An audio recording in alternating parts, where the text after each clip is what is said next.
என்பவர்க்கே கணம் தரும் பூங்குழலால் அபிராமி கடைக்கண்களே ஆத்தாளை எங்கள் அபிராம வள்ளியை அண்டமெல்லாம் பூத்தாளை மாதுளம்பு நிறத்தாளை புவி அடங்க காத்தாளை அங்கையில் பாசாங்குசமும் கரும்பும் இல்லம் சேர்த்தாளை முக்கண்ணியை தொழுவாருக்கு ஒரு தீங்கில்லையே தனம் தரும் கல்வி தரும் ஒரு நாளும் தளர்வரியாவனம் தரும் தெய்வ வடிவம் தரும் நெஞ்சில் வஞ்சமில்லா இனம் தரும் நல்லன எல்லாம் தரும் அன்பர் என்பவர்க்கே கணம் தரும் பூங்குழலால் அபிராமி கடைக்கண்களே கலையாத கல்வியும் குறையாத வயதுவோர் கபடுவாராத நட்பும் கன்றாத வளமும் குன்றாத இளமையும் கழுப்பினி இல்லாத உடலும் சலியாத மனமும் அன்பு அகலாத கணவனும் மனைவியும் தவறாத சந்தானமும் தாழாத கீர்த்தியும் மாறாத வார்த்தையும் பக்தகோடி பெருமக்கள் ஆங்காங்கு இருந்து அந்த தீபாராதனையும் தரிசனம் செய்து கொள்ளும்படி கேட்டுக் கொள்கிறோம்.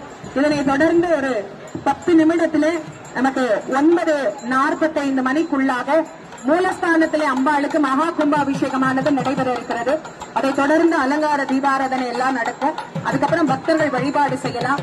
மாலையில மகா அபிஷேகம் அம்பாளுக்கு நடைபெற இருக்கின்றது. ஓம் சக்தி சகலவாத்தியம் வாசிங்க தீபாராதனை. ஓம் சக்தி ஓம் சக்தி ஓம் சக்தி ஓம் சக்தி ஓம் சக்தி ஓம் சக்தி ஓம் சக்தி ஓம் சக்தி ஓம் சக்தி